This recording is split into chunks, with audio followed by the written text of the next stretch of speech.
बरं मग काय चुकीची मागणी केली आम्ही? बरं आपल्या राजीनाम्याची मागणी आणि त्याचं समर्थन आपण करण गायकर करताना दिसत आहेत. यावेळेला ओबीसी नेते ॲडव्होकेट मंगेश ससाणे देखील आपल्यासोबत आहे. मंगेशजी, ओबीसींचा नेता कोण यावरून ओबीसींमध्ये देखील वाद आणि मतमतांतर असल्याचं पाहायला मिळतं. मात्र दुसरीकडे छगन भुजबळांच्या राजीनाम्याची मागणी ही संवैधानिक आपल्याला वाटते का? राज्यपालांकडे जाऊन थेट मराठा समाजानं ही मागणी केलेली आहे आणि छगन भुजबळ सातत्यानं पायमल्ली करतायत, हा जो त्यांचा आरोप आहे तो आपल्याला मान्य आहे का? मंगेशजी. नाही, मुळामध्ये हे सगळं जर आपण पाहत असाल हां. तर अत्यंत हास्यास्पद आहे. म्हणजे त्या संविधानाने जे ओबीसींना घटना कलम 15(4), 16(4), घटना कलम 340, 243 अंतर्गत जे दिलेले प्रतिनिधित्वाचे, राजकीय प्रतिनिधित्वाचे अधिकार आहे, याची पायमल्ली या सरकारमधील काही जरांगेंचे समर्थक, काही स्वजातीसाठीच फक्त सत्तेचा वापर करणाऱ्या नेत्यांनी गेल्या 2-3 वर्षापासून केलेली आहे. हां. खरं तर या गायकरांनी, या काळकुटेंनी त्यांचा राजीनामा मागितला पाहिजे. जरांगेच्या स्टेजवर तिथं मांडीला मांडी लावून बसत होते. हा. हे आता हे जे गायकर साहेब आहेत, हे आपल्या संभाजी छत्रपती आहेत, त्यांना मानतात. ते राष्ट्रपती नियुक्त राज्यसभेचे खासदार आहेत.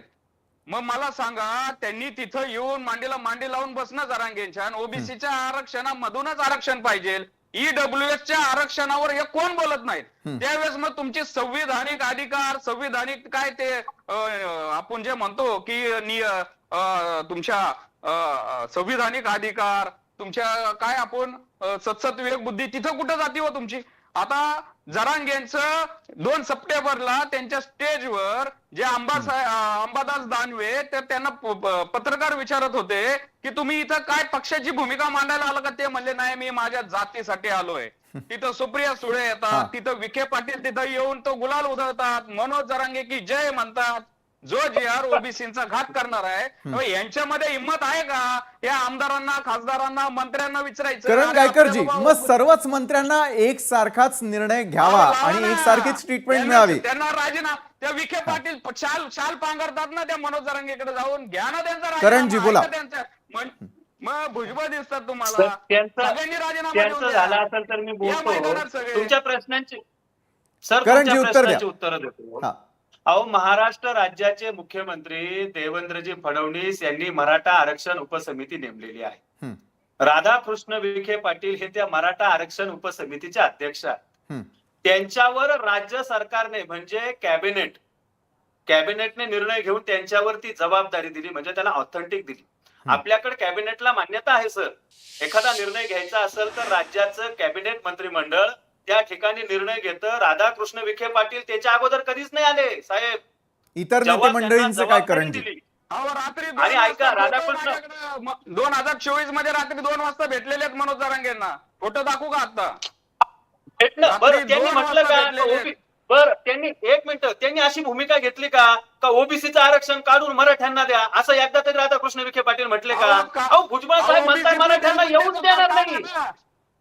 त्यांनी अरे बाबा, तुम्ही अंबादास दानवेंचं उदाहरण दिलं. एक मिनिट, तुम्ही अंबादास दानवेंचं उदाहरण दिलं. ते ज्यावेळेस मुंबईच्या व्यासपीठावर आले साहेब, त्याच्या अगोदर त्यांचा निरोप समारंभ झालेला होता विरोधी पक्षनेते पदाचा.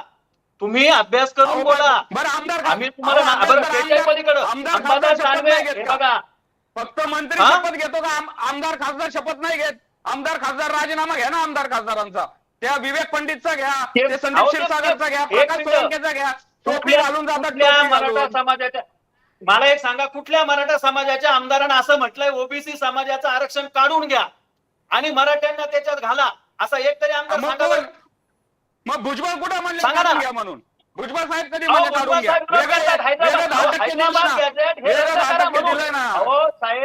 हैदराबाद गॅजेट रद्द करा म्हणून भुजबळ साहेब मागणी करताय. मोर्चा कशाचा काढताय मग तुम्ही? कसला मोर्चा? बीड मध्ये काय मागणी आहे तुमची? ओबीसीच्या आरक्षणात घुसखोरी मागणी काय? हैदराबाद गॅजेट लागू करू नका. अरे हैदराबाद, ऐका एक मिनिट, शांततेत ऐका.